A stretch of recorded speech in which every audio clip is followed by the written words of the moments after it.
Si je vous dis BBM, est-ce que ça vous parle? Pas trop.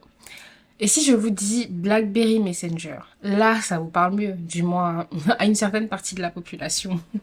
Il y a 15 ans, avoir un BlackBerry, c'était plus qu'avoir un téléphone. C'était un symbole d'appartenance à une communauté, comme ce qu'on retrouve avec les iPhones actuellement. Mais aujourd'hui, est-ce que vous entendez toujours parler de ces téléphones? Ils ont complètement disparu. Je crois que la génération Z, à partir de 2005 et tout, eux, c'est pire. Je pense qu'ils n'ont pas vraiment connu, ils n'ont pas connu l'ère intense des BlackBerry. Mais alors comment et pourquoi une entreprise de cette taille, qui dominait sur le marché des téléphones, s'est complètement effondrée du jour au lendemain? C'est ce que nous allons découvrir dans cette vidéo.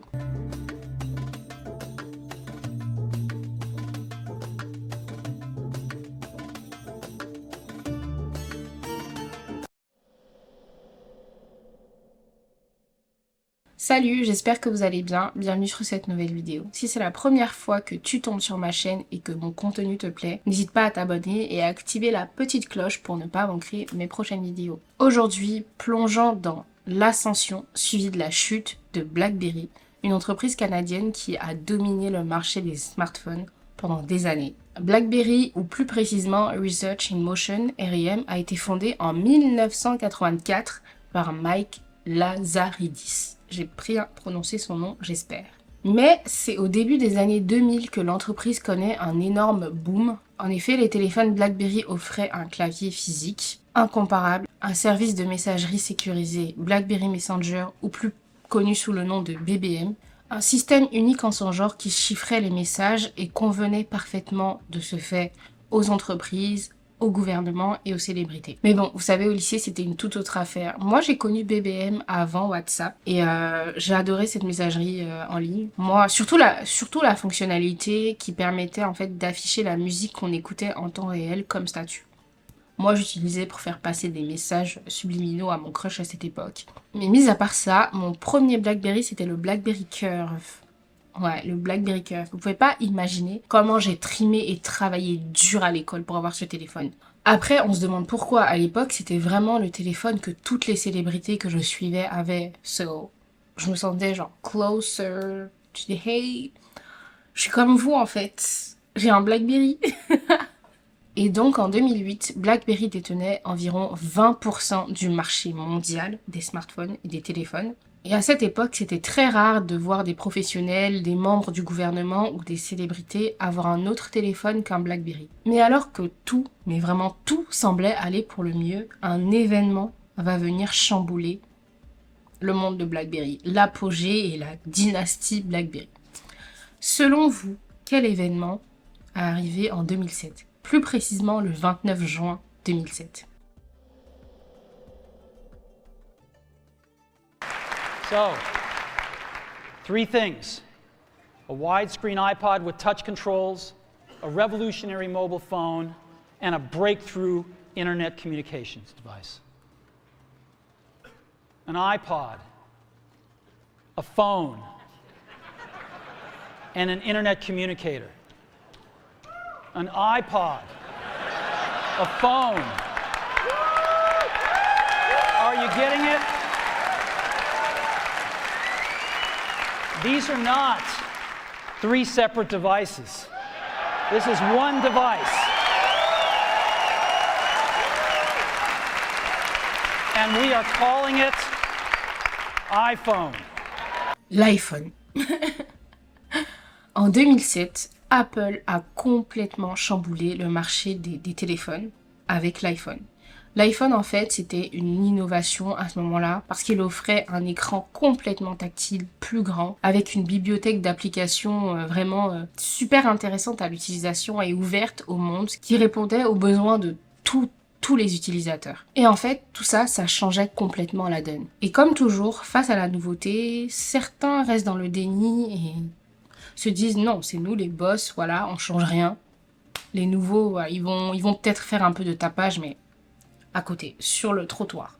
Et ben non, en fait. BlackBerry s'est reposé sur ses lauriers parce que eux, ils se sont dit, bah non, enfin, ils se sont dit que En tout cas, peut-être que les utilisateurs basiques, normaux, iraient chez Apple, mais les professionnels qui, à ce moment-là, représentaient une grosse partie de leur clientèle, resteraient chez BlackBerry, allaient toujours utiliser les claviers physiques, etc. Mais ce qui était autrefois un avantage est devenu un handicap pour BlackBerry. Parce que à ce moment-là, vu que les gens avaient découvert la fluidité de l'écran tactile, avaient découvert aussi un écran beaucoup plus grand, les consommateurs se tournaient de plus en plus vers ce type de smartphone, vers les iPhones, et l'écart technologique entre BlackBerry et ses concurrents, dont l'iPhone, se creusait, devenait encore et de plus en plus grand.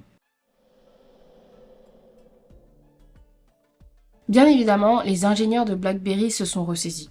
En 2008, soit un an après, ils ont sorti le BlackBerry Storm.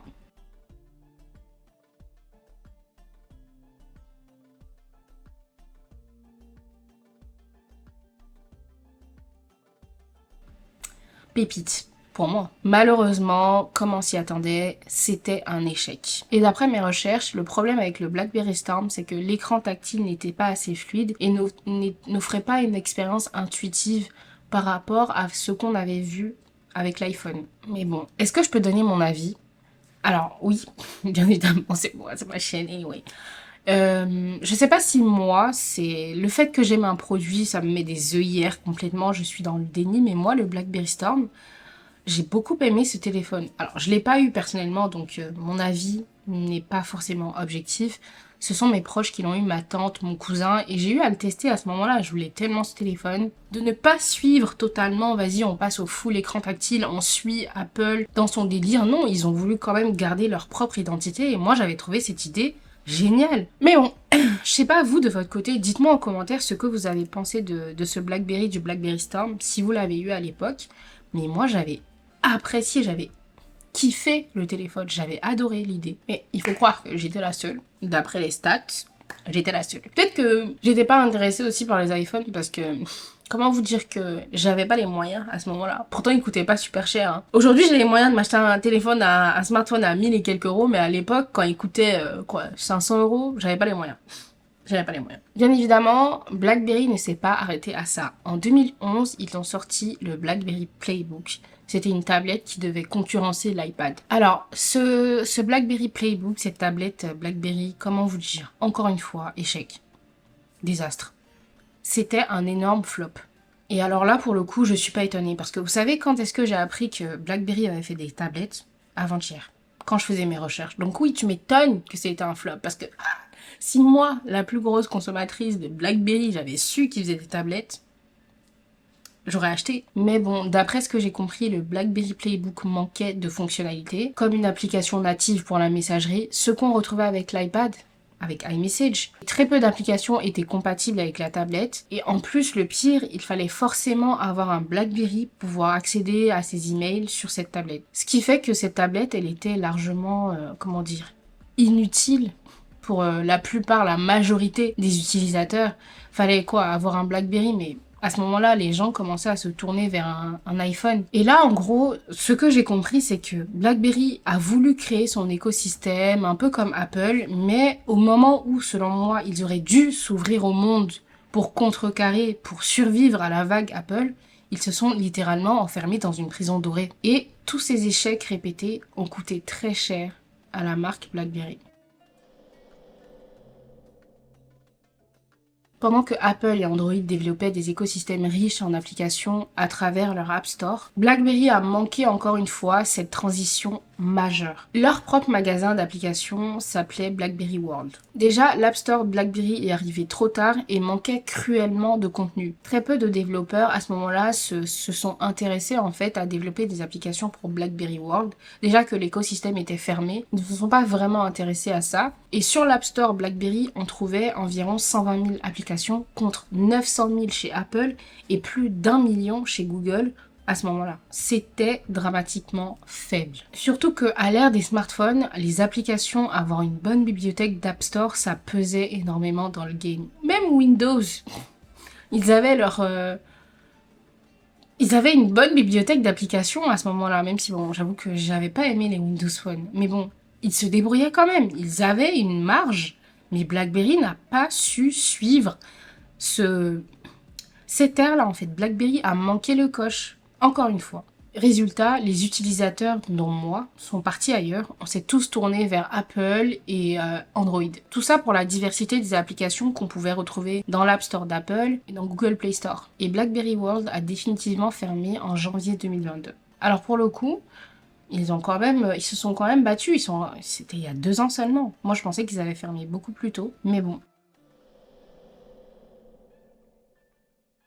Dans le récit BlackBerry, il n'y a pas que du négatif. Bon, il y a beaucoup de négatifs, mais il y a quand même un petit côté positif. L'un des atouts majeurs de BlackBerry, c'était la sécurité. Les téléphones ont toujours bénéficié d'une grande sécurité. C'est pour ça que les entreprises les utilisaient, les membres du gouvernement les utilisaient et les célébrités également. Encore une fois, à mesure que les téléphones des concurrents se développaient, les autres smartphones, les iPhones, les Samsung de chez Android, en fait, cet avantage, on a commencé à le mettre sur le côté parce que les autres aussi étaient sécurisés. Donc, qu'est-ce que tu mets sur la table? Encore logiciel, sécurité, écoute, on fait ça aussi. Donc, qu'est-ce que tu mets sur la table? Rien. L'avantage compétitif que BlackBerry avait, c'est complètement réduit. Donc, sur le trottoir. Même avec ses arguments forts en matière de sécurité, BlackBerry n'arrivait plus à rattraper le retard technologique et l'attrait de la diversité des applications que proposaient les autres concurrents.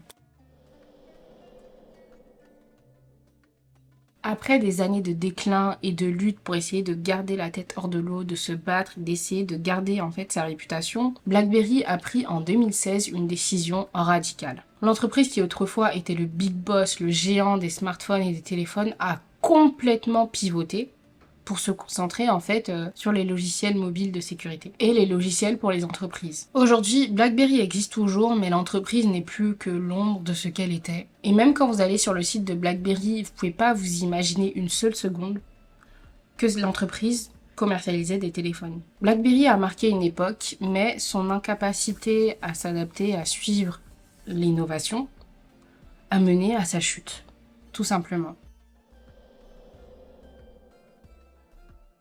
Même si c'est malheureux, l'histoire de BlackBerry devrait servir d'exemple à toutes les entreprises, surtout les grandes. Parce que dans le monde de la technologie, ne